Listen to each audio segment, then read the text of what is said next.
प्यारे गुरुजी का गुणगान, उनकी वडियाई करना, सूरज को जैसे दिया दिखाना है। ना हम कभी इसे कर सकते हैं ना कर पाएंगे। इन शॉर्ट अगर मैं कहूं तो गुरुजी की glory, his glory is inexpressible. हम कर ही नहीं पाते उसे। हम जितना भी गुणगान करने की कोशिश कर ही सकते हैं पर कभी पूरा नहीं कर पाएंगे। अभी शब्द चल रहा था, अगम अगोचरा तेरा अंत न पाया, बल्कि उनके गुणगान करने का ना ही कोई आदि है और अंत तो बिल्कुल ही नहीं है। मैं मेरे और मेरे परिवार की जर्नी के बारे में अगर सोचूं तो हमें गुरुजी की इतनी ब्लेसिंग्स मिली है कि मुझे लगता है कि मैं सभी ब्लेसिंग्स शायद आज के दिन में शायद कवर ही ना कर पाऊं, बल्कि हर एक दिन एक ब्लेसिंग है हमारे लिए, इस परिवार के लिए। कोशिश मेरी पूरी रहेगी जितना मैं आप लोगों की संगत के साथ शेयर कर सकूं। हमारे परिवार में मेरे अंकल हैं कर्नल अमिताभ शास्त्री, और हमारी 2 बेटियां हैं जो अभी शादीशुदा अपने अपने परिवारों के साथ अभी यूएस में सेटल्ड हैं।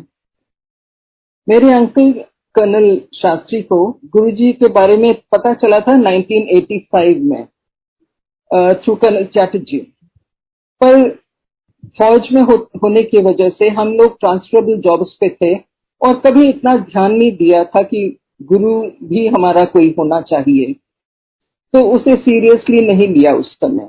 और फिर 1996 में भी उनको फिर किसी संगत के थ्रू पता चला था गुरुजी के बारे में। पर होना तो वही है जब गुरुजी चाहते हैं, जब उनका बुलावा आता है। और आखिर में उनका बुलावा आया एम्पायर स्टेट में, जब गुरुजी ने हमें वहां बुलाया। और फिर इसके कर्नल चैटर्जी ने ही हमें वहां गुरुजी से के बारे में बताया और फिर हम वहां पे पहुंचे थे। हुआ यूं, हमारी छोटी बेटी जो एक आईटी प्रोफेशनल है, सीमेंस में उसका जॉब लगा और वो यहाँ गुड़गांव में सेटल्ड हैं। और गुड़गांव में वो आना चाह रही थी क्योंकि पहले चेन्नई में जॉब कर रही थी, क्योंकि उसने कहा उसकी शादी तय होने वाली थी और 2 साल में शादी होने वाली थी, तो उसने कहा मैं अपने पेरेंट्स के साथ थोड़ा समय बिताऊं। पहले दिन जब वो गई वहां पे अपने ट्रांसपोर्ट के बारे में बात करने के लिए, तो उन्होंने कर्नल चैटर्जी को देखा और उनके बोर्ड पे शायद लिखा था, सिग्नल्स लिखा था, और जैसे कि मेरे हस्बैंड भी सिग्नल्स कोर के हैं, तो आके घर पे बताया, पापा वहां पे कर्नल डीएस चैटर्जी हैं, तो आप जानते हो उन्हें? तो मेरे अंकल ने कहा कि हाँ बिल्कुल। और फिर हुआ यूं कि फिर उनकी मुलाकात हुई कर्नल चैटर्जी से, और पहले दिन ही जब वो जाके उन्हें मिले तो उन्होंने गुरुजी के बारे में बताया हमें, और इन्होंने बिना किसी हेजिटेशन के एकदम तैयार हो गए कि हाँ मैं जरूर गुरुजी से मिलने जाऊंगा। घर आके इन्होंने मुझे बताया कि ऐसे गुरुजी से मिलने जाना है। मैंने ज्यादा सवाल पूछा नहीं और हम तीनों तैयार हो गए। बड़ी बेटी की शादी हो चुकी थी, वो अपने घर अपने फैमिली के साथ बिजी थी, हस्बैंड और ससुराल में बिजी थी। तो हम तीनों, मतलब मैं, मेरे अंकल और हमारी छोटी बेटी, हम गए पहली बार बड़े मंदिर, एम्पायर स्टेट गए। और कर्नल चैटर्जी ने हमें कहा था कि मैं भी उस दिन आऊंगा, एंड हम सोच रहे थे कर्नल चैटर्जी हमें गुरुजी से इंट्रोड्यूस करवाएंगे। पर हुआ यूं कि कर्नल चैटर्जी उस दिन नहीं पहुंच पाए और हम तीनों वहां पहुंच गए, किसी का रास्ता ढूंढते ढूंढते पहुंच गए एम्पायर स्टेट। और वो तो हमारे लिए एक बिल्कुल नई जगह थी। बाहर जूते उतारे और जैसे हम सबको पता, ऊपर 2 सीढ़ियां चढ़ के गए, फिर अंदर जाके हॉल में 2 सीढ़ी उतर के गए, और जैसे हम दाएं को मुड़े और देखा हमारे प्यारे गुरुजी को पहली बार, मैं, सॉरी संगत जी, बहुत इमोशनल हो जाती हूँ, इसीलिए मैं सत्संग कम ही करती हूँ। वो पहला नजारा अद्भुत था। कितने रॉयल, कितने मैग्निफिसेंट हमारे गुरुजी, क्या ऑरा था, क्या आभा थी उनकी। मैं तो एक ट्रांस में रह गई, एकदम स्तब्ध जैसे हो गई। हमें आगे हॉल में ही जगह मिली बैठने की, वहीं तीनों हम बैठे और बस इतने प्यारे शब्द चल रहे थे। और जैसे कि आप जानते हैं वहां पे कैसे होता है, चाय प्रसाद आया और हम शब्द सुनते रहे और फिर आखिर में फिर लंगर प्रसाद। जैसे हम चारों ने वहां पे एक साथ 4 लोगों ने लंगर किया, हम सब अलग अलग लोगों के साथ बैठे हुए थे। बहुत ही प्यारा नजारा था, बहुत अच्छा लगा। हाँ, ये जरूर था कि जैसे गुरुजी कहते थे कि अपने जूते बाहर उतार के आए थे आओ, मैं शायद उस दिन अपने जूते बाहर उतार के नहीं आई थी, अपने दिमाग जूतों के साथ बाहर नहीं उतार के आई थी। और वहां पे इफ्स एंड बट्स तो जरूर आए दिमाग में, मेरे मन में तो जरूर आए इफ्स एंड बट्स। पर जैसे जैसे आगे समय बीतता गया वो सारे खत्म हो गए। किंतु परंतु इफ्स बट्स सब खत्म होते गए, धीरे धीरे सब खत्म होते गए। खैर बहुत अच्छा लगा, घर वापस गए, अगले दिन फिर आए और हम आते ही रहे। और ऐसा कोई दिन नहीं था जो हमने नहीं छोड़ा और हमें किसी ने मना तक नहीं करा कि यहाँ पे सर्टेन डेज पे आना है। मैं अगर अपनी पहली ब्लेसिंग की बात करूं, हमारे परिवार की पहली ब्लेसिंग हुआ यूं कि हफ्ते 2 हफ्ते के अंदर ही हमारी बड़ी बेटी को जब पता चला गुरुजी के बारे में, तो उन्होंने और उनके हमारे सन इन लॉ ने दोनों ने आना चाहा। वो भी आए हमारे साथ। That was I think with in the first 2 weeks itself. तो वो भी आए हमारे साथ और उनको वहां पे गुरुजी से हम लोगों ने सबने मत्था टेका, जैसे हर बार हम मत्था टेकते थे। और संगत जी आप मानेंगे नहीं कि with in the first month उनको उसको बेटी को शादी हुए 2.5 साल करीब हो गए थे, 2.5 साल से शायद ऊपर हो गए थे। और within the first month of her going we got the news that हमारी बेटी ने कंसीव कर लिया है। हम नए नए थे वहां संगत में, हमें समझ नहीं था कि गुरुजी की ऐसी भी ब्लेसिंग्स होती हैं। अभी बाद में तो पता चला गुरुजी कहते थे जा मुंडा दे देता, उस वेले ऐसा कुछ गुरुजी ने हमें कहा नहीं। पर हम समझ भी नहीं पाए ये गुरुजी की ब्लेसिंग्स है। तो वो जैसे कि इस सत्संग को पूरा करती हूँ मैं पहले। फिर वो फाइनली जब बच्चा पैदा हुआ वो बेटा ही था। और जब वो 40 दिन का हुआ हम सब गए गुरुजी के पास, बच्चे को लेके 40 दिन के बच्चे को लेके हम गुरुजी के पास गए और गुरुजी के चरणों में रख दिया मैंने बच्चे को। और गुरुजी से कहा गुरुजी ये मेरा नाती है। तो गुरुजी कहते नाती तू कितों एदी नानी लगती है, तू तो नानी लगती नहीं है। गुरुजी ने कहा तो बहुत हंसे, फिर बहुत अच्छा लगा। ब्लेसिंग्स दी उन्होंने गुरुजी ने बच्चे को।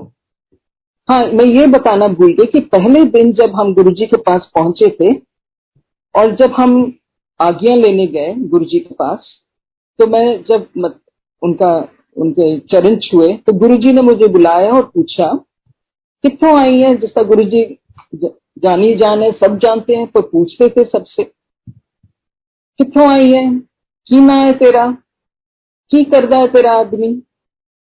तो मैंने गुरुजी को बताया गुरुजी आर्मी में थे, अभी प्रीमेच्योर रिटायरमेंट ले ली है और जॉब करते रहे हैं बाहर। आजकल जॉब के लिए चेंज के लिए देख रहे हैं, किसी चेंज ऑफ जॉब देख रहे हैं। उनको हो गए थे आर्मी छोड़े हुए, करीब 6 साल हो गए थे। उन्होंने सिग्नल्स के होने की वजह से टेलीकम्युनिकेशन में थे और काफी प्रोजेक्ट्स ले रखे थे उन्होंने पहले और बहुत अच्छा काम चल रहा था। पर फिर उन्होंने अभी चेंज ऑफ जॉब के लिए वेट कर रहे थे अपनी। तो जैसे मैंने आगे गुरुजी को बताना चाहा उनके जॉब के बारे में, गुरुजी ने आगे से हाथ कर दिया। शायद वो मुझे कहना चाह रहे थे कुछ बताने की जरूरत नहीं, मुझे सब पता है। खैर हम घर आए उस दिन और फिर उसके 2-3 दिन के बाद फिर उन्होंने मेरे अंकल से भी बात करी और पूछा और कहा टेलीकॉम वाले थे खाली नहीं बैठ गए, ऐसा क्या। तो एक हिंट ही था कि शायद बहुत जल्दी तुम्हारा नेक्स्ट जॉब लगने वाला है। और वही हुआ, गुरुजी कुछ ही महीनों में शायद जॉब लग गया। तो इन्होंने दिल्ली जाना शुरू कर दिया। तो जॉब गुड़गांव से फिर दिल्ली जाते थे, कम्यूट करके दिल्ली जाते थे जॉब के लिए। इस बीच में ये एक और सत्संग अपनी छोटी बेटी का करना चाहती हूँ। हमारी जो छोटी बेटी थी जो सीमेंस में थी, उसे कुछ महीनों से एक मेडिकल प्रॉब्लम थी। हम गुरुजी के पास किसी प्रॉब्लम की वजह से नहीं आए थे, ना तो हमें पता था कि गुरुजी ऐसे मेडिकल कंडीशंस भी सॉल्व करते हैं, फाइनेंशियल कंडीशंस भी सॉल्व करते हैं। हम तो बस एक अपना गुरु समझ के पहुंच गए थे, हम गुरुजी से मिलने पहुंच गए थे, पर बहुत अच्छा लगता था तो हम आते रहे वहां पे। तो उसकी एक मेडिकल प्रॉब्लम थी जिसकी वजह से उसकी एक आंख का आईलिड, जो ऊपर की जो आईलिड है वो ड्रूप कर जाती थी, नीचे लटक जाती थी एक आंख में। और वो एक यंग गर्ल अर्ली 20s में थी अपनी, और बहुत ही एम्बैरेसिंग था उसके लिए। तो उसका न उसके उसकी एक वो नर्व कंडीशन थी, जैसे उसको मेडिकल नेम है मायस्थीनिया ग्रेविस। उसका मायस्थीनिया ग्रेविस उसे कहा जाता है, और बहुत एम्बैरेसिंग था। दवाई ले रही थी, डॉक्टर्स ने प्रिस्क्राइब करा था उसे, और हर 6-8 घंटे में उसे अपनी दवाई खानी पड़ती थी, जिससे थोड़ा सा ठीक हो जाता था। और 4-5 घंटे के बाद फिर वो आईलिड ड्रूप करने लग जाता था, और उसके लिए बहुत एम्बैरेसिंग होता था। तो वो अपने जेब में हर समय एक चश्मा लेके जाती थी बिना किसी नंबर के, और जब वो फिर से ड्रूप करने लगती थी, क्योंकि दवाई तो 6-8 घंटे के बाद ही खानी थी, तो वो चश्मा पहन लेती थी ताकि किसी को पता ना चले। तो उसका हर 6 महीने एक आरएनएस टेस्ट हुआ करता था, जिसे रेपिटेटिव नर्व स्टिमुलेशन टेस्ट हुआ करता था, पर ट्रीटमेंट नहीं हो पा रहा था उसका। उसे सिर्फ थोड़े टेम्पररी आराम मिल रहा था, पर उस प्रॉब्लम सॉल्व नहीं हो रही थी। हुआ यूं काफी, और उसकी एंगेजमेंट फिर हो गई।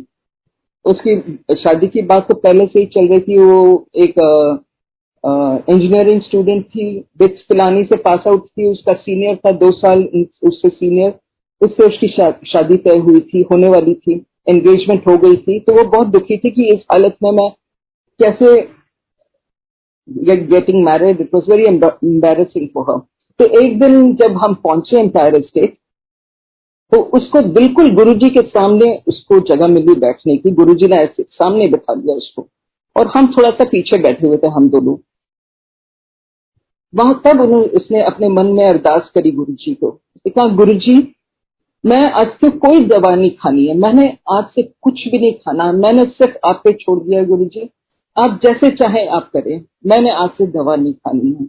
और संगत जी, आप मानेंगे नहीं, उस दिन से के बाद उसकी प्रॉब्लम खत्म हो गई। उसकी ड्रूपिंग आईलिड उस दिन के बाद खत्म हो गई, उसे किसी दवा की जरूरत नहीं पड़ी, और ये प्रॉब्लम उसकी करीब करीब 1 साल तक चल रही थी। और जिस दिन उसने अरदास करी गुरुजी को, बस वो प्रॉब्लम वहीं पे खत्म हो गई। गुरुजी ने अरदास सुन ली, और लख लख शुक्राना मेरे प्यारे गुरुजी का। मैं यहाँ पे अपने संगत को ये कहना चाहती हूँ, बहुत, हम लोग गुरुजी की ब्लेसिंग्स को मिरेकल का नाम दे देते हैं, या फिर इसे कोइंसिडेंस भी कभी कभी समझ लेते हैं। गुरुजी की शरण में आने के बाद ना ही कोई कोइंसिडेंस है, ना ही मिरेकल है। गुरुजी तो हमारे ऐसे हैं कि हमारा कर्म चक्र के परिवर्तन कर देते हैं। उसे चमत्कार यानी मिरेकल समझ लेना हमारी गलती है, वो तो हमारे कर्मों को ही बदल देते हैं। It is not by coincidence, it is by choice, it's by Guruji's choice. ये हमें समझ लेना चाहिए। मैं अपने अंकल की एक सत्संग, बहुत हमारे लिए बहुत ही अहम सत्संग है ये, तो शायद आप लोगों ने, कईयों ने सुना होगा, मेरे अंकल ये सत्संग करते हैं। पर हमारे लिए, क्योंकि ये बहुत ही एक टर्निंग पॉइंट था, तो मैं ये फिर से दोहराना चाहूंगी इस सत्संग को। हमें लगता है क्योंकि हम पहले भी गुरुजी के बारे में सुनते थे, पर आप पहुंच नहीं पाए। गुरुजी शायद तब अपनी शरण में लेते हैं जब सही समय आता है, या उन्हें लगता है कि हमें उनकी ब्लेसिंग्स की बहुत जरूरत है। जैसे मैंने कहा, मेरे अंकल दिल्ली में जॉब कर रहे थे उस समय, और ड्राइव करके जाते थे, और मैं स्कूल में, I by profession I was a teacher, and later on I was heading schools में प्रिंसिपल थी, पहले शुरू में पढ़ाती थी।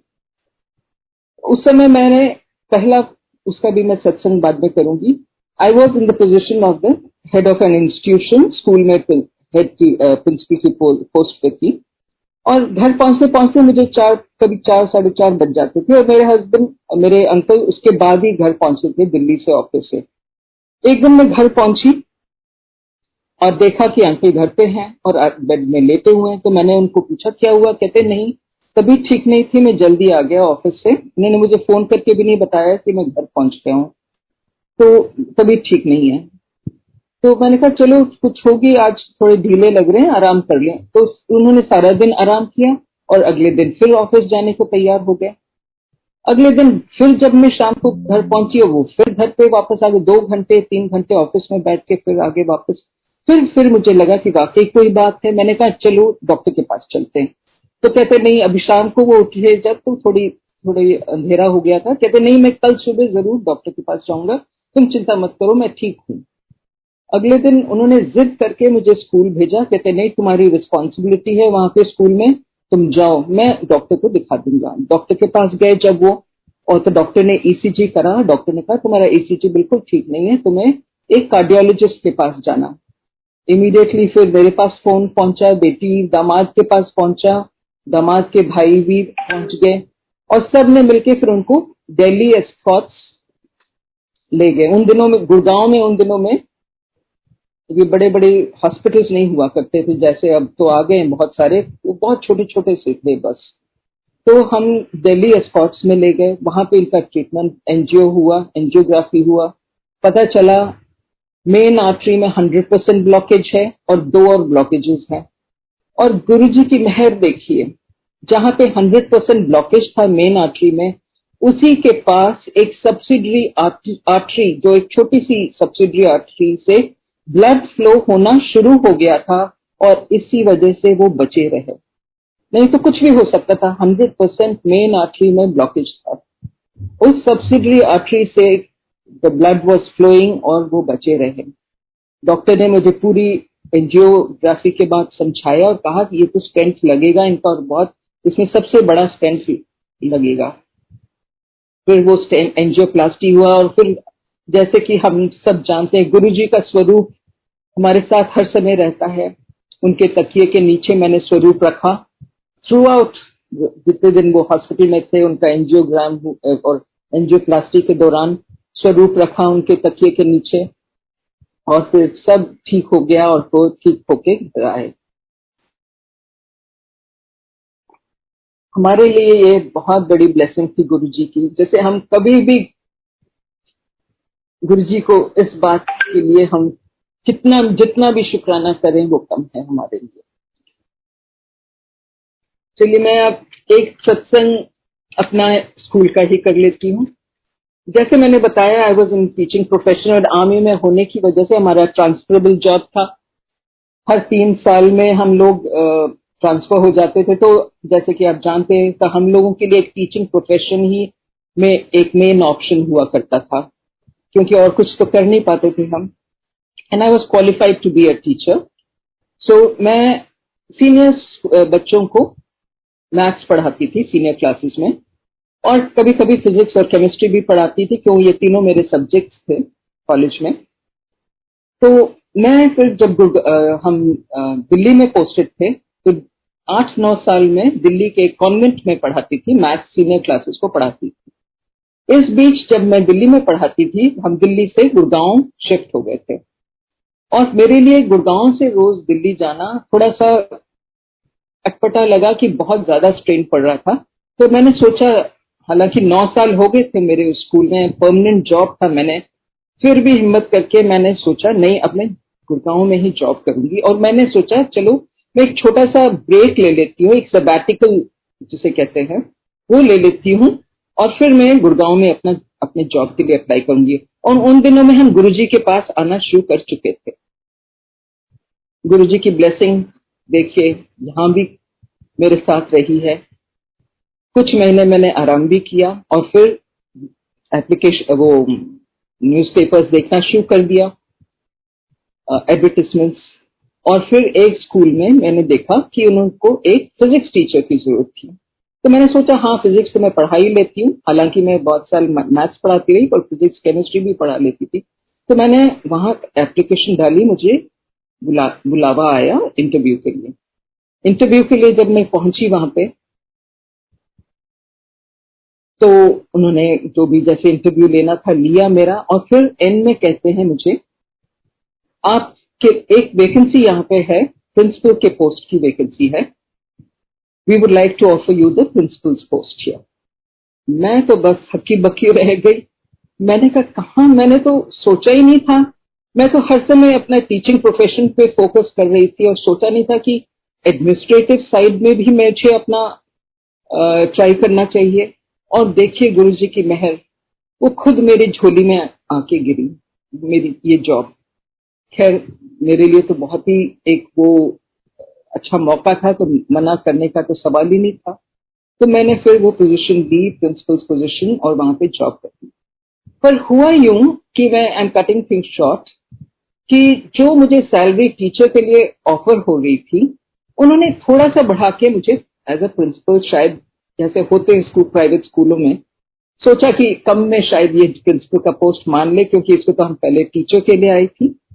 तो मैंने साल डेढ़ साल उसी पोजीशन में, without drawing a very high salary, I mean अच्छी थी पर जितनी होनी चाहिए उतनी नहीं थी, वो मुझे मिल रही थी। एक दिन मैं गुरुजी से बहुत बातें किया करती थी। मेरे पास यहाँ बेडरूम में गुरुजी का एक कैलेंडर लगा रहता है। नहा के आके गुरुजी से जो भी मन की बातें खुल के करती, कभी मजाक करना गुरुजी से, कभी बातें बहुत करती थी मैं गुरुजी से। मतलब वहां जाके एम्पायर स्टेट में तो हिम्मत नहीं पड़ती थी, पर घर पे कर लेती थी गुरुजी से खूब बातें। तो मैंने गुरुजी को ऐसे एक दिन कहा, गुरुजी मैं कितनी मेहनत कर रही हूँ, मैं अपने सब कुछ दे रही हूँ स्कूल को, पर मेरी सैलरी कितनी कम है। इतना ही मैंने कहा उस दिन सुबह, और जब मैं तैयार हो रही थी स्कूल के लिए।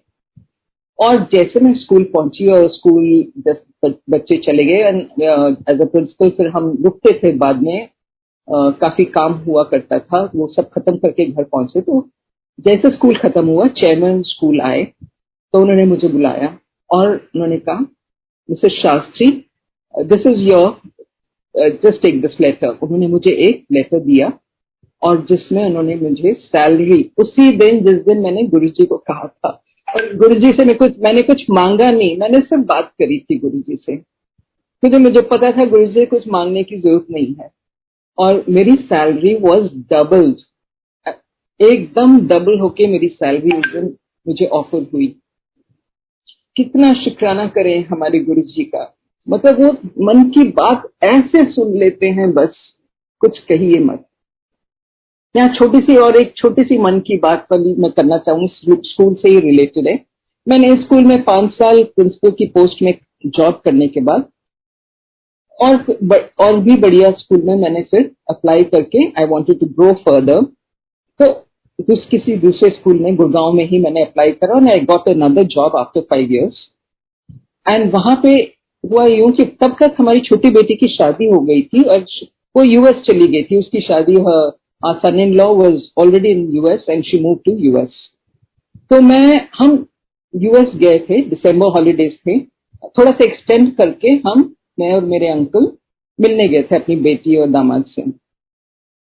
और वहां जाके जनवरी खत्म हो गया, और मुझे जब लौटी मैं वहां से, ज्यादा लंबी छुट्टी तो मिलती नहीं है प्रिंसिपल के पोजीशन में, तो जो भी छुट्टी मिली लौटी जनवरी। वो मेरे मन में आया कि इस साल का मंदिर का हर साल कैलेंडर मुझे जरूर कोशिश करती थी कि मिल जाए। मैंने सोचा कि कैलेंडर इस साल का पता नहीं मिलेगा कि नहीं, जनवरी खत्म हो रहा है।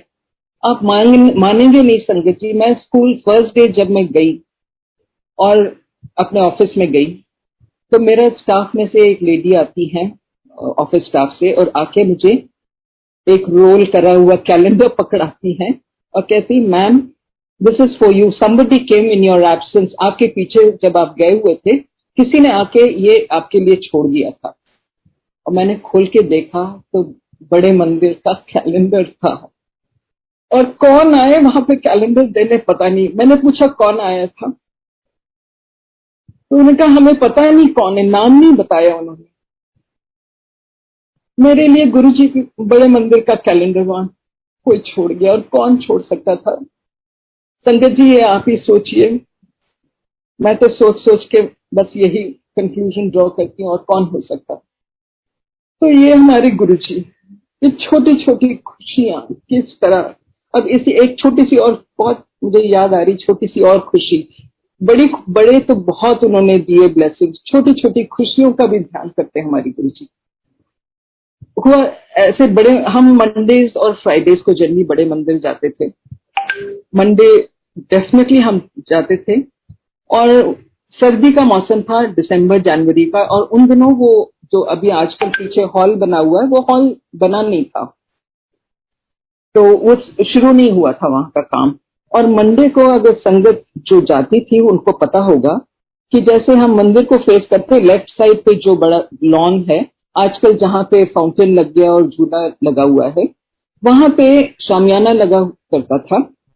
और हम पीछे दर्शन देके मंदिर में मत्था टेक के पीछे आके अपना प्रसाद लेते थे, समोसा प्रसाद या ब्रेड पकौड़ा जो भी लेके आगे फिर हम लॉन में आते थे, और सेवादार ट्रे में चाय प्रसाद लेके खड़े होते थे, और हम अपना अपना ग्लास लेके जाके या तो नीचे बैठ जाते थे या फिर कुर्सियां लगी होती थी सीनियर सिटीजन। हमने वैसे ही किया। बहुत ठंड थी उस दिन संगत जी, मैंने अपना, हम दोनों ने, मैं और मेरे अंकल ने प्रसाद लिया, चाय प्रसाद ली, और जाके लॉन के हमें जगह मिली एंड में जाके, बिल्कुल एंड में जाके बैठने की जगह मिली। और जैसे मैंने प्रसाद खाया और चाय प्रसाद पिया, अब मानेंगे नहीं संगत जी, मैं कभी प्रसाद को कभी नहीं बोलती हूँ ना सोचती हूँ, पर उस दिन मेरे मन में आया, हाय कितनी ठंड है, चाय तो ठंडी है, ऐसे मेरे मन में आया ना। मैंने अपने अंकल से भी नहीं कहा ये बात, और संगत जी आप मानेंगे नहीं, 2 मिनट के बाद एक सेवादार जहां शुरू में चाय सर्व करती वहां से एंड तक, लॉन के एंड तक, ट्रे में एक गरम गरम ग्लास की चाय, सिर्फ एक ग्लास था उसमें, मेरे सीधे मेरे पास आए और उन्होंने कहा आंटी ये आपके लिए। और मैं तो बस सुन के लेके हैरान रह गई कि गुरुजी मेरे छोटी छोटी बातें, ये सारी छोटी बातें कैसे समझ लेते, कैसे सुन लेते दिल की बातें। मैंने शब्द भी नहीं निकाले थे मुंह से, मन में सोचा था ये है हमारे गुरुजी। तो ये छोटी खुशियां मुझे बांटना बहुत अच्छा लगता है। इसी तरह अंकल को उनका जन्मदिन था और उस दिन फिर मंडे था। कोइंसिडेंटली हमारे पता नहीं जितने भी बर्थडेज एनिवर्सरीज आती थी वो मंडे को ही हो जाती थी, और हम मंदिर चले जाते थे और ब्लेसिंग्स लेके आ जाते थे, इतने खुश होते थे। उस दिन भी मंडे का दिन था। अंकल ने जब प्रसाद लिया, उनका फेवरेट समोसा प्रसाद, और जो सेवादार अंकल थे उन्होंने उनके उसमें प्रसाद में 2 समोसे दे दिए। तो मेरे अंकल ने कहा अरे अंकल 2 समोसे आ गए, तो कहा कोई बात नहीं, ले लो ले लो। तो देखिए कैसे गुरुजी ने जन्मदिन पे डबल प्रसाद दे दिया। ये छोटी छोटी खुशियां गुरुजी कैसे देते थे हमें। अब मैं अपनी बड़ी बेटी की एक बहुत बड़ी सत्संग है मैं करना चाहूंगी। बड़ी बेटी MBA करा हुआ था उसने, and she was working in very good high position में, मार्केटिंग में, याहू के साथ उस समय जॉब करती थी। और उनके हस्बैंड अपना पर्सनल, अपनी प्राइवेट कंपनी उन्होंने स्टार्ट करी थी, and she was working with Yahoo. पर हमारे सन इन लॉ को बहुत मन था कि इंडिया छोड़ के US में सेटल होना है, और मेरी बेटी शायद हेजिटेंट थी इस बात को लेके, क्योंकि उसका बहुत अच्छा पोजीशन था, जॉब बहुत बढ़िया जॉब लगा हुआ था, तो वो शायद तैयार नहीं थे उस समय।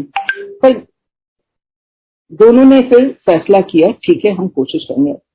उन्होंने किसी को नहीं बताया, बस अपना प्लान करते रहे। और आप मानेंगे नहीं संगत जी, कुछ ना होते हुए हमारी छोटी बेटी तो थी US में, और हमारे दामाद दोनों IT प्रोफेशनल्स हैं, और उनको बिजनेस से कुछ लेना देना नहीं, उनका कोई सब, हमारी बड़ी बेटी जो सोच रही थी US जाने के लिए, उनका कोई सपोर्ट सिस्टम नहीं था वहां कि कोई उनको सपोर्ट करे, कोई उनको गाइड करे। उन्होंने सिर्फ ये किया कि एक इमिग्रेशन लॉयर, US में एक इमिग्रेशन लॉयर, वो भी उन्होंने गूगल करके देखा किसके रिव्यूज अच्छे हैं, किसके बारे में अच्छा कहा जा रहा है, उसी के बेसिस पे एक इमिग्रेशन लॉयर को हायर कर लिया। That is all they did. उसके बाद आप मानेंगे नहीं संगत जी, उन्होंने टूरिस्ट वीजा पे जाने का फैसला किया। सारा उन्होंने अपनी प्रॉपर्टी बेची, सारा सामान बेच दिया, कुछ बांट दिया, कुछ बेच दिया, और पूरे पैक करके बैग्स, उन्होंने कुछ बैग्स तो वो कुरियर कर भेज दिए थे, by sea they had sent, और कुछ बैग्स अपने साथ लेके दो बच्चे, उनके छोटा बेटा भी हो चुका था तब, मैंने बोला था बड़ा बेटा तो गुरुजी के ब्लेसिंग्स, पहला बेटा, उसके बाद बड़ा बेटा शायद 8 साल का था, छोटा बेटा 1 साल का था। दोनों बच्चों के साथ इमेजिन कीजिए संगत जी, दोनों यूएस के लिए रवाना हो गए, और वो भी एक टूरिस्ट वीजा पे, B1 B2 जो टूरिस्ट वीजा होता है, और जिसकी वैलिडिटी होती 6 महीने, यानी कि 6 महीने के बाद आपको वापस आना ही आना है। वहां जाके उन्होंने अपने इमिग्रेशन लॉयर से मिले, और आप मानेंगे नहीं संगत जी, 5 महीने के अंदर उनको उनका L1 वीजा जो वर्क वीजा है मिल गया। जो बहुत ही अचरज की बात है कि 5 महीने में किसी को वर्क वीजा, जाके अपनी कंपनी एस्टैब्लिश करना, उसे पूरा उनके पेपर्स पुट अप करना, और क्या क्या बहुत कुछ इलेबोरेट प्रोसेस होता है, और उनको वर्क वीजा मिल गया वहां पे। और आप मानेंगे नहीं, 4 साल के अंदर उनको ग्रीन कार्ड भी मिल गया। और अब वो, हालांकि उनकी स्ट्रगल बहुत रही है वहां पे, इट वाज नॉट इजी, बहुत अपहिल टास्क था उनके लिए, बहुत मेहनत करनी पड़ी, काफी नुकसान भी उठाना पड़ा, फाइनेंशियल नुकसान, पर 4 साल में उनको ग्रीन कार्ड मिल गया। और आज संगत जी वो इतना वेल सेटल्ड है, बिजनेस अच्छा चल रहा है, स्टेजिंग स्टेजिंग का बिजनेस करते हैं वो, एक नया कॉन्सेप्ट होगा इंडिया में, पर वहां तो सब जानते हैं स्टेजिंग कॉन्सेप्ट, वो करते हैं वो दोनों मिलके। मेरी बेटी ने भी अपना जॉब वहां पे नहीं किया, और दोनों हस्बैंड वाइफ मिलके कंपनी चला रहे हैं। आज बहुत कुछ है, अपना स्टाफ है, अपना सब कुछ है। तो ये हमारे गुरुजी की ब्लेसिंग्स के बिना, गुरुजी की मेहर के बिना ये कभी हो ही नहीं सकता। उनका बड़ा सा वेयर हाउस है और बहुत कुछ है वहां पे। अब with in a few years बहुत अच्छी तरह सेटल हो गए हम वहां पे। संगत जी, मैं ये जरूर कहना बताना चाहूंगी कैसे गुरुजी हम सबको न्यू लाइफ देते हैं, नया जन्म देते हैं। इसी तरह हम दोनों के साथ ऐसा कुछ हुआ है। 2 एक्सीडेंट्स हुए, काफी मेजर एक्सीडेंट, एक तो होते हुए बच गया, बहुत ही मेजर एक्सीडेंट होना था, और मेरा अपना एक्सीडेंट हुआ था। मैं स्कूल जा रही थी ड्राइव करके, और स्कूल पहुंचने से पहले, स्कूल के कॉलोनी के अंदर जाके स्कूल हुआ करता था, उससे पहले एक सर्विस लेन आता, सुबह का टाइम था 7:30 बजे का, और मैं ड्राइव करके जा रही थी। सर्विस लेन एकदम मुझे खाली दिखी, तो मैं ड्राइव थ्रू करके कॉलोनी गेट के अंदर एंटर कर रही थी। आप पता नहीं कहां से एक इनोवा टैक्सी फुल स्पीड में आके उसने आके मुझे मारा, और मेरी गाड़ी पूरी राउंड अबाउट टर्न करके, पूरी 360 डिग्री टर्न करके जाके एक डिवाइडर के साथ, जो साइड में डिवाइडर था सर्विस लेन में, वहां जाके इतनी जोर से लगी कि बस इतना जोर का झटका लगा। उस एक्सीडेंट, गाड़ी के तो बुरा हाल हो गया था गाड़ी का, कोई भी गाड़ी को देख के कह नहीं सकता कि कोई बचा होगा वहां पे। पर आप मानेंगे नहीं गुरुजी, मुझे कुछ नहीं हुआ, थोड़ा सा शायद स्टीयरिंग, हालांकि वो एयरबैग्स खुले नहीं, पता नहीं क्यों नहीं खुले, एयरबैग्स खुल जाने चाहिए थे पर खुले नहीं उस दिन। हो सकता है जिस डायरेक्शन में टक्कर हुई थी उससे इम्पैक्ट एयरबैग्स पे नहीं आया, समझ नहीं आया क्यों नहीं खुले। थोड़ा सा स्टीयरिंग मेरे शायद चेस्ट पे शायद लगा होगा, उससे ज्यादा कुछ नहीं, ना कोई खरोच ना कुछ। और स्कूल का स्टाफ वहीं से गुजर रहा था कोई, उन्होंने फटाफट उतारा, मुझे पास ही हॉस्पिटल था, वहां पे ले गए, और सारा मेरा चेकअप हुआ, और आई वॉज परफेक्टली फाइन। वो गाड़ी जो हमारी वर्कशॉप पे पता नहीं 6 महीने रही है, कितने 4-5-6 महीने रही है, अब इस समय मुझे याद नहीं आ रहा, बट बहुत लंबे अरसे के लिए वो गाड़ी मेरी, हमारी, क्योंकि इतनी बुरी हालत में थी वो गाड़ी। तो गुरुजी की मेहर, एक नया जन्म मिला उस दिन। इसी तरह मेरे अंकल और मैं, हम राजस्थान के सैर के लिए निकले थे, काफी शहर कवर करना चाह रहे थे, और हम पहुंचे हुए थे उदयपुर, और सुबह सुबह निकले उदयपुर से हम, आफ्टर सीइंग उदयपुर हम निकल रहे थे, और मेरे अंकल ड्राइव कर रहे थे, मैं साथ में बैठी हुई थी, और एक अपहिल सा आया तो रोड ऊपर को जा रहा था और लेफ्ट एक ट्रक था हमारे सामने जो पास नहीं दे रहा था और बहुत देर तक अंकल पास मांग रहे थे ट्रक से और एक नैरो रोड था, it was not a very broad road, तो ट्रक पास नहीं दे रहा था। आखिर में ट्रक ने पास वहां दिया जहां पे चढ़ाई थी। अंकल ने सोचा अब पास दे ही रहा तो मैं पास ले ही लेता हूँ। अंकल ने पास लिया, ट्रक ओवरटेक करने लगे ट्रक को। आप मानेंगे नहीं संगत जी, आगे से एक और ट्रक फुल स्पीड में आ रहा है and there was no time for any reaction. ये ओवरटेक कर रहे हैं और आगे से ट्रक फुल स्पीड तेजी से आ रहा है और साइड में दोनों साइड खाई टाइप थी, there was no level land on both sides. पर पता नहीं जरा सा एक्सटेंडेड लैंड मिल गया उस ट्रक को और उसने अपना किसी तरह गुरुजी की मेहर कि हम बच गए। ये तो श्योर शॉट हैवी एक्सीडेंट होने वाला था। जरा सा लैंड मिल गया, उस ट्रक ने अपनी ट्रक को जाके वहां पे उस लैंड पे खड़ा किया और गुरुजी के मेहर से हम दोनों बच गए। बहुत बहुत शुक्राना गुरुजी का। मेरे अंकल बहुत परेशान हुए, बोला गुरुजी से, गुरुजी मैं मेरी गलती और मेरी गलती की वजह से मैं अपनी आंटी के डेथ के लिए रिस्पॉन्सिबल नहीं होना चाहता हूँ। वो इतना दुखी हो रहे थे कि गलती उनकी, और ये इन्होंने फिर बाद में मुझे बताया, बहुत दुखी हो रहे थे। फिर अंकल के भी 3 साल पहले 2 फॉल्स, मेजर फॉल्स बाथरूम में हुए, पता नहीं क्या हुआ, ब्लैकआउट भी नहीं था, लॉस्ट हिज बैलेंस नहाते समय।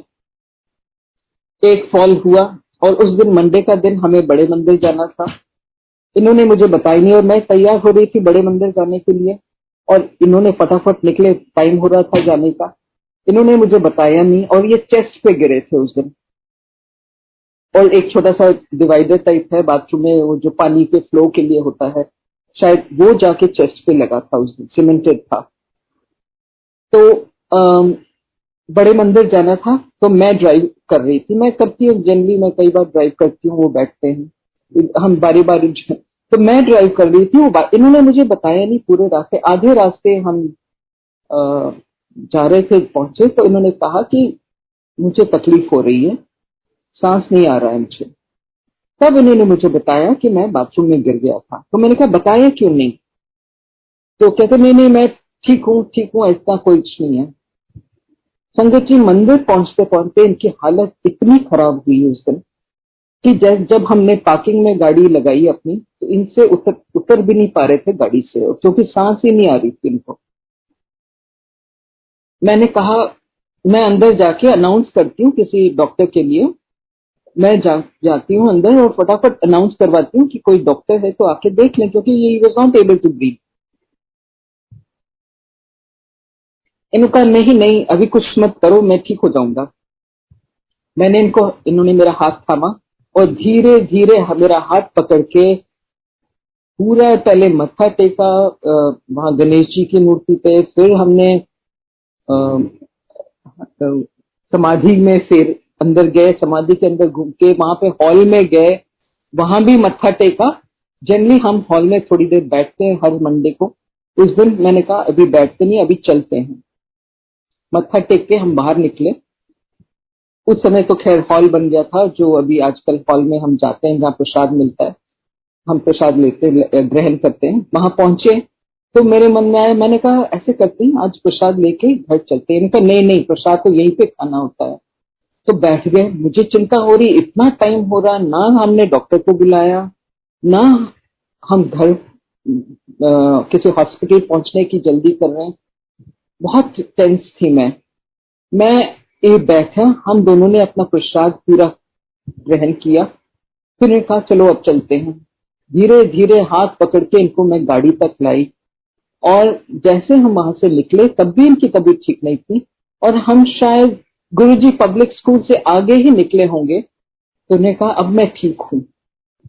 इनको सांस आनी शुरू हो गई। अब मानेंगे नहीं, प्रसाद, गुरुजी का प्रसाद और वो उसमें ब्लेसिंग्स ना हो, ये कैसे हो सकता है? और वहां पहुंचते पहुंचते he was feeling much better. फिर भी मैंने इनको हॉस्पिटल ले गई, रास्ते में जो हॉस्पिटल पड़ता था वहां जाके पूरा इनका ईसीजी हुआ, एक्सरे हुआ, सब कुछ, और निकला एक हेयरलाइन क्रैक, रिब में हेयरलाइन क्रैक निकला। ठीक है, आराम किया कुछ महीनों और ठीक हो गए। उसके बाद एक दूसरा फॉल हुआ इनके साथ विद इन द 4-5 मंथ्स, 4-5 महीने में। फिर बाथरूम में फॉल, पता नहीं क्यों, शायद कर्म कटवा रहे हैं गुरुजी, हमारे कर्म कटवा रहे थे, बस और कुछ नहीं है। और इनको उसके बाद ये कह रहे मैं तो ठीक हूँ, बिल्कुल ठीक हूँ। शाम को ये मार्केट चले गए, फोन में कुछ खराबी थी, फोन दिखाना था, मार्केट चले गए और वहां इनको ब्लैकआउट हो गया। बाहर से एक्सटर्नली ये बिल्कुल ठीक लग रहे थे, असल में हुआ क्या था, ये बैक पे गिरे थे और इंटरनल ब्लीडिंग शुरू हो गई थी अंदर। वहां जा, और इनका BP had started dropping tremendously. Market गए, पास में ही घर के पास एक मार्केट है, वहां चले गए, कह रहे फोन दिखाना, फोन प्रॉब्लम चल रही थी किसी फोन में। फोन वहां दुकान पे जहां पे फोन दिखा रहे थे, इनको ब्लैकआउट हो गया और ये बेहोश हो गए। बेहोश होके लोगों ने इनको उठा के पास की एक क्लिनिक में ले गए वहां पे, और बीपी चेक किया और वहां पे BP was very low. Doctor ने बोला बीपी बिल्कुल बहुत लो है, you have to show yourself to some, go to hospital and check. घर में आके फिर से बीपी चेक किया, संगत जी इनका बीपी था 80-30। अभी फिर हमने पूरा चेकअप करवाया, इनकी इतनी इंटरनल ब्लीडिंग हुई थी कि खून जम गया था इनके बैक में, इनके लोअर पोर्शन में, सब जगह खून जम गया। फिर तो खैर हमने सारे टेस्ट करवाए, सारा कुछ, बट उस ग्रेव सिचुएशन से निकल पाए वो। जो बीपी 80-30 बीपी, कुछ भी हो सकता था उस बीपी के साथ। फिर गुरुजी ने फिर बचा लिया, और बस इसी तरह गुरुजी ने हमारे कर्म भी कटवाते रहे हमें। इसीलिए मैं कहती हूँ गुरुजी की मेहर जो होती है, कभी भी नहीं सोचना चाहिए कि एक बार हम गुरुजी से जुड़ जाएं तो everything is going to be rosy. कुछ हो ही नहीं सकता, होता बहुत कुछ है, हमें हर तरह के सामना करना पड़ता है सिचुएशंस का, पर गुरुजी ऐसे हमें उसमें से पार कर जाते हैं, इतनी स्मूथली हम निकल जाते हैं उसमें से कि हमें पता ही नहीं चलता है कि कैसे हम निकल गए उस सिचुएशन से। ये है हमारी गुरुजी की मेहर। इतनी ब्लेसिंग्स हमें मिली है, अनगिनत ब्लेसिंग्स मिली है। मैं अपनी छोटी बेटी की कुछ सत्संग करना चाहूंगी अभी। हमारी छोटी बेटी जो अभी, उसके 2 बच्चे हैं, एक बेटा एक बेटी, और दोनों pregnancies she had a tough time. पहले प्रेगनेंसी में मतलब उसने प्लान ही करा बच्चा, बहुत देर बाद, शादी के बाद प्लान करा बच्चा, करीब 5-6 साल के बाद, 5 साल के बाद प्लान करा अपना फर्स्ट चाइल्ड। और जब टेस्ट हुए पता चला placenta was not properly placed. इतनी डिटेल्स में मैं नहीं जा रही हूँ अभी। और फिर बच्चे का पोजीशन सही नहीं था, प्लेसेंटा सही नहीं था, कुछ ठीक नहीं था, और डॉक्टर ने बेड रेस्ट बोल दिया। और गुरुजी की मेहर, बेटा हुआ, सी सेक्शन से हुआ। वो था उसकी फर्स्ट प्रेगनेंसी। सेकंड टाइम 6 साल बाद, मतलब 6 साल तक उन्होंने सेकंड बच्चा प्लान नहीं किया। सेकंड बच्चा जब प्लान किया, उसके फर्स्ट ट्राइमेस्टर में ही जब टेस्ट हुए, यूएस में ही था, दोनों बच्चे यूएस में हुए, शादी के बाद वो यूएस चली गई थी। तो वहां पे पता चला बच्चा is, the condition of the child was not normal, the foetus was not normal, और डॉक्टर्स ने टर्मिनेट करने के लिए कहा था। एंड बहुत अपसेट हुई मेरी, तो गुरुजी को इतना मानते, मन में जरूर आ जाता गुरुजी क्यों मेरे साथ, क्यों ऐसा। पर वही गुरुजी जानी जान, सब जानते हैं, पता क्या सही है क्या नहीं है। टर्मिनेट करना पड़ा। मैं फिर I had to rush, she was very upset because she was not ready to terminate the pregnancy, और डॉक्टर्स जिद कर रहे थे कि you should terminate this pregnancy. फिर मुझे रश करना पड़ा, मैं गई वहां, थोड़ा उसके साथ गई, और just to give her some support, terminate करा प्रेगनेंसी को। और उसके बाद November 2016 की शायद बात है, she had to terminate her pregnancy। और February 2017 हमारी दोनों बेटियां घर में सत्संग करती हैं गुरुजी का। उसने सत्संग रखा था गुरुजी का February 2017 में, 2 महीने बाद। और उन दिनों उसका गायनिक चेकअप के लिए डॉक्टर बुलाया, क्योंकि टर्मिनेट कर रहा था प्रेगनेंसी। हर महीने एक checkup, the gynae used to do a checkup. और गायनी ने कहा तुम यू आर नॉट ओव्यूलेटिंग, अभी तो तुम कंसीव कर ही नहीं पाओगी। पर घर में सत्संग रखा फरवरी में, और अप्रैल में शी कंसीव अगेन। और जबकि डॉक्टर ने क्लियरली रिपोर्ट दे दी थी कि अभी तुम कंसीव नहीं कर पाओगी। फिर गुरुजी की मेहर, एंड शी कंसीव्ड। एंड संगत जी, पूरी pregnancy was normal. She had a normal pregnancy and she had a normal delivery also. पहला बच्चा तो सी सेक्शन से हुआ और दूसरा बच्चा नॉर्मल हुआ। ये हमारी only grand child, grand daughter, बाकी तीनों हमारे ग्रैंडसन्स हैं। तो बहुत ही प्यारी बिटिया हमारी गुरुजी की ब्लेसिंग से हमें इस परिवार में आई। मैं यहाँ पे ये भी बताना चाहूंगी कि हमारी छोटी बेटी, बड़ी बेटी की तो शादी हो चुकी थी जब हम गुरुजी के पास गए। छोटी बेटी की शादी में इतनी ब्लेसिंग्स गुरुजी की मिली। जब उसका रिश्ता हुआ, जब सगाई हुई, तो हमारे सन इन लॉ जो हैं, छोटे सन इन लॉ हैं, साउथ इंडियन है, पर शायद मेरे से भी बहुत अच्छी हिंदी बोल रहे थे क्योंकि गुजरात में पले बड़े हैं। तो सगाई के बाद दोनों मेरे अंकल उनको ले गए थे, दोनों को, गुरुजी की ब्लेसिंग्स, और जाके गुरुजी को बताया, गुरुजी ये मेरी छोटी बेटी है, इनकी दोनों का रिश्ता तय हुआ। गुरुजी ने बहुत ब्लेसिंग्स दी हम लोग को। और साउथ में जैसे हमारे सन इन लॉ ने तो साष्टांग प्रणाम ही कर दिया, गुरुजी के सामने लेट गए जैसे साउथ में करते हैं। तो बहुत ब्लेसिंग्स मिली और शादी तय हुई। गुड़गांव में ही शादी हुई। और कार्ड जब छपे, हम गुरुजी के पास गए और मैंने गुरुजी को हमने बताया कि ऐसे शादी है, कार्ड्स दिए गुरुजी को। गुरुजी ने फिर संगत में वो कार्ड्स बटे। और साउथ इंडियन शादी थी। शादी सुबह होती है, साउथ इंडियन शादियां रात में नहीं होती हैं। और सुबह जिस दिन शादी थी उसके एक दिन पहले चूड़ा सेरेमनी और मेहंदी सेरेमनी थी। और शाम के टाइम मेरी बेटी ने, और वो उस दिन एम्पायर स्टेट खुला था, उस दिन शाम का टाइम था, 8-9 बजे, हमारे टेरेस पे पार्टी चल रही थी, एक छोटी सी कॉकटेल पार्टी रखी थी। अगले दिन सुबह शादी थी और शाम को रिसेप्शन था। और हमारी संगत में रिसेप्शन में आना था। तो आप मानेंगे नहीं, रात के 7-8 बजे होंगे। तो इसने अपने मासी को कहा, मासी आप चलो, मुझे गुरुजी से ब्लेसिंग्स लेनी है, कल मेरी शादी है। इसने चूड़ा के साथ, किसी को बताया नहीं, मैं, मेरे अंकल और सब इतने बिजी थे शादी में। उसने अपने मासी को साथ में लिया, ड्राइवर के साथ गई और गुरुजी के पास जाके गुरुजी की ब्लेसिंग्स ली उस रात। और अगले सुबह उसकी शादी थी। कहती मैं बिना गुरुजी के ब्लेसिंग्स में मैं शादी नहीं कर सकती। और शी वाज सो रेस्टलेस। गई और ब्लेसिंग्स ली और अगले दिन सुबह शादी और शाम को रिसेप्शन था। बहुत संगत आई शादी में, रिसेप्शन में। बहुत अच्छा लगा, इतनी ब्लेसिंग्स मिली। और उसके बाद दोनों फिर गए गुरुजी के पास शादी के बाद, बेटी और दामाद, और उनकी ब्लेसिंग्स ली फिर से। तो हम तो बिना गुरुजी के चरणों को छू के हम तो कुछ भी, हमें अच्छा ही नहीं लगता था।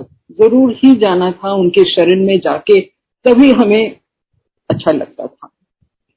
संगत जी, मैं एक दो छोटे छोटे अपने ग्रैंड चिल्ड्रन के साथ, क्योंकि गुरुजी बच्चों को बहुत प्यार करते थे, उनके सत्संग में छोटे ग्रैंड चिल्ड्रन के भी सत्संग बहुत मानते हैं। हमारे सभी ग्रैंड चिल्ड्रन बचपन से ही गुरुजी को, जय गुरुजी और उनका मंत्र जाप करना बहुत रेगुलरली करते हैं।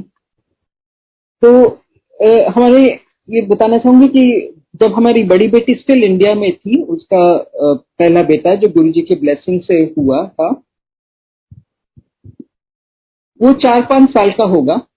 और जिस कॉम्प्लेक्स में वो रहते थे, सोसाइटी में, शाम को मेड के साथ वो नीचे पार्क में जाता था, झूला वगैरह। 4-5 साल का होगा उस समय। उन दिनों मेरी बेटी किसी बात को लेके, ये बात उसने मुझे बहुत बाद में बताई, किसी बात को लेके बहुत परेशान थी वो, एंड शी वॉज वेरी, गुरुजी को बहुत याद कर रही थी, और उसके मुंह से निकला, गुरुजी आप अगर मेरे साथ हैं तो गुरुजी आज मुझे कहीं से भी फूल मिलने चाहिए, उसने ऐसे कह दिया। और मैं, दिस इज लाइक टेस्टिंग गुरुजी, जो हमें नहीं करना चाहिए, बट आप जानते हैं गुरुजी की संगत कैसे होती है, गुरुजी से कुछ भी कह देती है, कभी आ जाता है मन में तो कह देती है, बातें तो हम सब गुरुजी से करते हैं। तो उसने कहा गुरुजी आज, ये सत्संग उसने मुझे बहुत बाद में सुनाया, तो आज अगर आप अगर मेरे साथ हैं, आज मुझे कहीं से फूल मिल जाना चाहिए। आप मानेंगे नहीं संगत जी, शाम को जब वो बच्चा नीचे खेल के आया, अपनी मेज के साथ ऊपर आया घर, उसके हाथ में एक फूल था पहली बार, और उसने कहा mamma this is for you, and he gave it to his mother. मैं कहती हूँ गुरुजी हमारे कैसे बातें सुनते, वो हैरान हो गई, उसने तो एक्सपेक्ट भी नहीं करा था, वो तो शायद भूल भी गई थी दिन में कि उसने गुरुजी से ये मांग करी थी, और उसने आके वो फूल पकड़ा दिया। और सच, ये हमारे गुरुजी इतनी छोटी छोटी बातों का ध्यान करते हैं। उसी बच्चे के उन्हीं दिनों में एक पिगी बैंक था, पिगी बैंक चाहता था, तो उसके थोड़े से कॉइन्स थे पिगी बैंक में, और उसने अपने पिगी बैंक की चाबी खो दी कहीं, जैसे टॉयज में खो जाते हैं, तो खो गई थी, उसे मिल नहीं रही थी, तो अपनी माँ से रो रो के जिद कर रहा है, मैंने इसमें से कॉइन निकालना है, मैंने कॉइन, क्यों उसका बीच में इसमें खोल के कॉइन निकालना फिर डालना वापस, छोटा सा बच्चा था 4-5 साल का, तो ये करता रहता था कि चाबी से खोल के निकाल के फिर वापस भर देना कॉइन्स को। तो उसकी माँ में, जाओ अपनी चाबी ढूंढो, आपने कहीं खो दी, अगर खो, you lost the key, then go and search for it. तो बच्चे ने कहा मम्मा नहीं मिल रही है, तो ठीक है गुरुजी से प्रे करो, चाबी मिल जाएगी। तो उसने गुरुजी से प्रे किया, गुरुजी मुझे कॉइन निकालना है, और उसने अपने पिगी बैंक को पलटा, उसमें से कॉइन गिरा। तो ये एक छोटा सा प्यारा सा सत्संग मुझे लगा कि मैं बच्चों के बारे में भी कहूँ। इसी तरह गुरुजी ने हमारे छोटे बेटी के ग्रैंडसन, जो अपने बर्थडे पे शायद 6 साल का था उस समय, 6 साल का छोटी बेटी का बेटा था, उसने यूएस में उनका बड़ा सा बैकयार्ड, बड़ा सा लॉन पीछे था घर में, उसको वो जंपी कासल चाहिए था, बड़ा सा जंपी कासल डलवाया कि मेरे फ्रेंड्स आएंगे उस पे स्लाइड करेंगे और पता नहीं क्या क्या, और उसने लगवाया था अपने माँ बाप से बोल के जो उसकी पसंद की चीजें। और उस दिन फोकस था बारिश का, सुबह से जो बारिश हुई, इतनी बारिश, इतनी हैवी रेन, और जंपी कासल लग चुका था वहां पे, पहले एक दिन पहले लगा दिया था, और इतनी जोर से बारिश आ रही थी सारा दिन। तो फ्रेंड्स बोले उनके कि तुम कुछ और प्लान कर लो, पीछे बैकयार्ड में तो अभी बर्थडे नहीं हो पाएगा। मेरी बेटी ने कहा नहीं, गुरुजी को मैंने प्रे करा है, मेरा कोई प्लान बी नहीं है। सबने कहा what's your plan B? I don't have a plan B. मैंने अपने बच्चे का जन्मदिन यही मनाना है, क्योंकि उसे जंपी कासल जिद करके लगवाया था, और यहीं पे होगा। आप मानेंगे नहीं, सुबह 11 बजे बर्थडे सेलिब्रेशन था, 11:15 बजे बारिश बिल्कुल बंद, जबकि फोकस था फुल डे रेन का फोकस था। ये कैलिफोर्निया की बात है, तो सैन डिएगो में रहते हैं वो, और 11:15 बजे बारिश बंद हो गई, सभी आए, बहुत अच्छी पार्टी हुई, बच्चे जो 2-3 घंटे रहते 5 बजे तक खेले वहां पे, और बच्चे ने भरपूर अपना बर्थडे एंजॉय किया। गुरुजी मेड श्योर कि बर्थडे बच्चे का अच्छी तरह हो जाए। और आप मानेंगे नहीं संगत जी, 5 बजे के बाद फिर से बारिश, इतनी तेज बारिश हुई उसके बाद, जैसे गुरुजी तो हर कुछ जानी जाने, सब कुछ कर सकते हैं, मौसम को भी अपना बदल देते हैं अपने हिसाब से। तो ये छोटी छोटी मैंने सोचा सत्संग, बहुत सारे सत्संग है गुरुजी के, हमारे परिवार, मेरे मेरे अंकल के। और मैं यहाँ बताना भूल गई थी, जब अंकल को जब स्ट्रोक हुआ था, हार्ट स्ट्रोक हुआ था, और वहां पे एस्कॉर्ट्स ले गए थे, जब हम लौटे थे वहां से, तो हम गुरुजी के पास जाके फिर गुरुजी को बताया, तो गुरुजी ने कहा लोटा लेके आना, तांबे का लोटा। और फिर हम अगले दिन गए थे लोटा लेके, और गुरुजी ने फिर लोटा ब्लेस किया, जैसे गुरुजी मुंह में के पास ले जाके कुछ मंत्र बोलते थे, लोटे में मंत्र बोला, और अब तक वो लोटे से हम जल प्रसाद वो लेते हैं। तो बहुत ब्लेसिंग्स है गुरुजी की। बस एक और सेवा जो गुरुजी ने हमारे इस परिवार और मेरे आंटी को दी थी, दिव्या आभा की सेवा बख्शी है। बहुत मन से मेरे आंटी को एक बार सपना आया था रात को, गुरुजी आए सपने में और संगत बैठी हुई थी, गुरुजी बीच में खड़े हुए थे और मेरे अंकल भी बैठे हुए थे। तो उन्होंने मेरे अंकल की तरफ हाथ करके कहा, ए करूंगा, ए करूंगा। और फिर सुबह जब इनकी आंख खुली तो इनको समझ ही नहीं आया कि क्या गुरुजी ने कहा। ए करूंगा मतलब की करेगा। उस समय लाइट ऑफ डिविनिटी निकली थी और फिर इनको बताया गया कि पूछा गया कि क्या आप इसका हिंदी अनुवादन कर सकते हैं। तो उन्होंने कहा क्यों नहीं, क्योंकि मेरे अंकल एक ऐसे परिवार से हैं जो पेरेंट्स स्कॉलर्स हैं, मदर हिंदी की स्कॉलर थी, फादर संस्कृत के स्कॉलर। तो उनको में उसमें प्रोबेबली जीन्स में था कुछ, और इनको शौक था हिंदी लिखने पढ़ने का, काफी शौक था। तो उन्होंने ये प्रोजेक्ट लिया और ये बताते हैं कि थ्रू आउट जब ये ट्रांसलेशन कर रहे थे, दिव्या आभा जो बन के आई थी, तो गुरुजी इनके साथ, इनको महसूस होता था कि गुरुजी ही करवा रहे हैं सारा, क्योंकि आसान नहीं था, पहली बार ये काम कर रहे थे, पहले कभी ऐसा कोई काम नहीं करा था। थ्रू आउट गुरुजी थे साथ में इनके, जैसा इनको महसूस होता था। और दिव्या आभा बन के आई, जो हम बहुत ही बड़ी सेवा मिली, गुरुजी की तरफ से सेवा मिली, जो लख लख शुक्राना गुरुजी का, लख लख शुक्राना। सत्संग तो बहुत है, हमारे छोटे बड़े खुशियां गुरुजी ने हमें जो बख्शी हैं। बस आखिर में मैं कुछ गुरुजी की कुछ ऐसे वचन याद करना चाहती हूँ जो मुझे बार बार याद आते हैं। मैं शायद एग्जैक्ट वर्ड्स ना बोल पाऊं, पर गुरुजी कहा करते थे, रब दा मार्ग सरल नहीं, अत्यंत पथरीला है। गुरुजी कहा करते थे, बड़ा औखा है।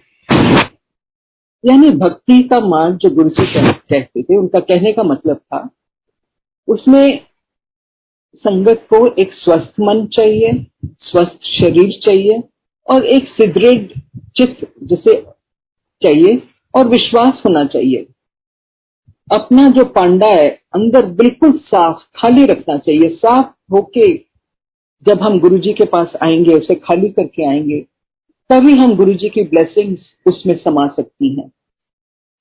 ये मुझे लगता है बहुत ही जरूरी है कि हम अपना पांडा साफ करें, अपना अंदर पूरा अपने आप को, सारा जो इफ्स बट्स और गंध है उसे निकाल फेंकें और अपने आप को साफ क्लेंजिंग कर लें, जिससे हम उसमें गुरुजी की ब्लेसिंग्स उसमें समा सके। फिर गुरुजी कहा करते थे, बहुत से उनके वचन हैं, बस मैं सिर्फ एक दो सोच रही थी आपसे शेयर करूं। गुरुजी कहा करते थे, जिन्नी वारी संगत विच आओगे ते बैठोगे, उन्नी वारी तुहाडे पुट्ठे लेख सिद्धे हो जाओ। संगत जी ये भी बहुत जरूरी है, यानी कि संगत में बैठना, सत्संग सुनना, सत्संग शेयर करना, जो मैं बहुत कम करती हूँ। आज पहली बार मैं ऐसा लंबा सत्संग कर रही हूँ। मैं सिर्फ अपने घर में जब सत्संग रखती हूँ तब सत्संग करती हूँ, या किसी छोटे से सत्संग में कर लेती हूँ। ऐसे मैंने कभी प्लेटफॉर्म पे बहुत ही कम करे हैं, छोटे, पर इतना फुल सत्संग तो आज मैं पहली बार कर रही हूँ। गुरुजी ही मेरे से बुलवा रहे, मैं तो हिम्मत ही नहीं कर रही थी करने की। गुरुजी ने करवाया है। मैंने गुरुजी से पहले ही कहा था, मत्था टेक के कहकर, गुरुजी आपको ही मेरे सत्संग करवाना है, और वही बुलवाइए मुझसे जो सही है। हम अपने इंटरप्रिटेशन बहुत कुछ करते हैं, हमारे साथ जो बीतता है हम बहुत इंटरप्रिटेशन उसके करते हैं। मैं गलत इंटरप्रिटेशन नहीं करना चाह रही हूँ गुरुजी, मुझसे वही बुलवाइए जो सही है। और मुझे पूरा इसमें आई थिंक गुरुजी ने पूरी मेरा साथ दिया है, ये मैं इसमें तो मुझे शक ही नहीं है। फिर गुरुजी संगत जी, हमें वो बनना चाहिए जो गुरुजी चाहते थे। गुरुजी कहते थे मंगो नहीं मन्नो। तो क्या मांग, हम आगे मांगना ही है गुरुजी से, मानिए। वो कहते थे मानो, गुरुजी कहते थे मंगो नहीं। अगर गुरुजी से कुछ हमें मांगना है, हम उनसे सब शेयर तो कर सकते हैं, मन की बातें शेयर कर सकते हैं, पर जब मांगना इसलिए नहीं कि गुरुजी ने तो हमें सबसे अच्छा देना और हम जो मांगेंगे वो हमारे लिए शायद सही नहीं होगा। तो उनसे मांगिए, आप ये मांगिए, विश्वास, आस्था, श्रद्धा और समर्पण मांगिए। आई थिंक इससे और बड़ी क्या बात हो सकती। और मैं गुरु ग्रंथ साहब से भी एक लाइन कोट करना चाहूंगी, जो गुरु जी को के लिए मैं कोट करना चाहूंगी। जे 100 चंद उगे, सूरज चढ़े हजार, ऐसे चानन हुंदियां, गुरु बिन घोर अंधार।